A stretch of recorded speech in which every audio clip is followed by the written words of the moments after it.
for class 11th.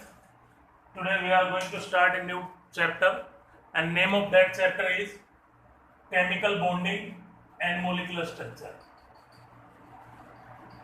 Chemical bonding and molecular structure.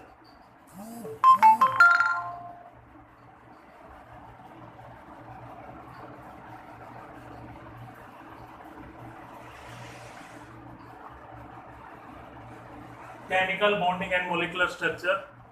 Keep it in mind, this chapter is very important one for your board exams as well as your competitive exam, or you can say that the study of chemistry. So please be conscious while discussing this chapter. It is a very important chapter. So before discussing about the chemical bonding, in previous chapters we have discussed what is the difference between atom and a molecule. What is difference between atom and molecule?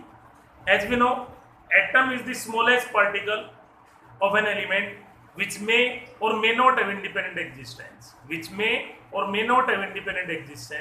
While molecule is the smallest particle of an element or compound which has independent existence. Molecule is the smallest particle of an element or compound which has a independent existence. So here we come to know the molecule is formed by combination of atoms. The molecule is formed by combination of atoms. For example, I am taking the simplest case. Hydrogen molecule is there. Here two atoms combine together. Now question may be there, how these two atoms of hydrogen are combined together. How these two atoms of hydrogen are combined together. This may be explained on basis of chemical bonding. So chemical bond may be defined as force of attraction which held the atoms of a molecule together. I hope you understand. The force of attraction which held the atoms of a molecule together, that is known as chemical bond. Next question may be there, why do atoms combine together?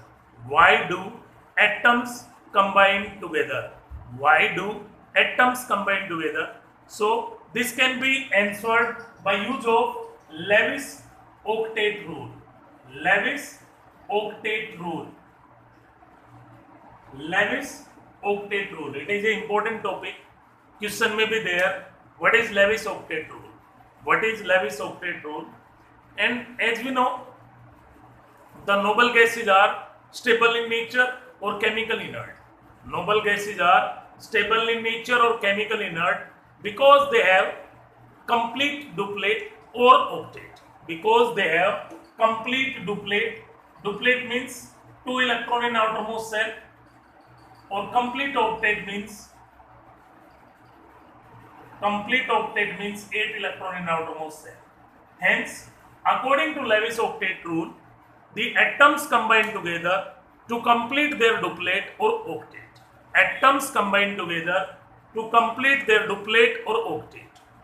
So the atoms will combine together to complete their octet or duplet. Now we have to discuss the conditions on basis of which the chemical bond is formed. The conditions according to which the chemical bond is formed, as I have discussed here, the molecule is formed by combination of atoms. So let's suppose a simple case, molecule AB. Two atoms are there, A and B. For atom A, there will be a nucleus Na and electron Ea. Similarly, for molecule B, atom B, nucleus B and electron B. Now, there may be two types of forces here. One are attractive, other are repulsive. Repulsive. And we know the opposite charges will attract each other, while the similar charges will repel each other.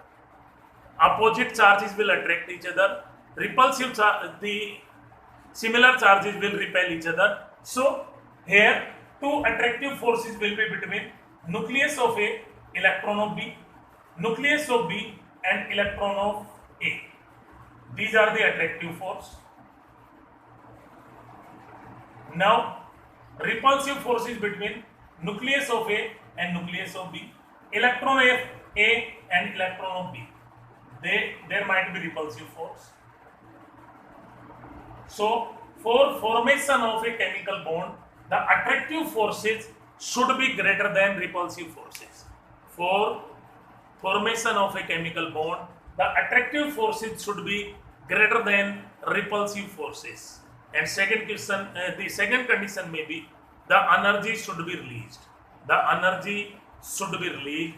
That's why the potential energy of the molecule will become lesser, so stability will increase. So keep it in mind, the chemical bond can be formed only when the attractive forces are greater than repulsive forces and the energy should be released. Now question may be there, without use of any theory, explain why helium molecule cannot exist. He2 molecule cannot exist. Why? Then reason is simple one, because in this case the attractive forces are weaker than repulsive forces. Attractive forces are weaker than repulsive forces. Now we have to discuss about type of the chemical bond on basis of electronegativity difference. Type of chemical bond on basis of electronegativity difference.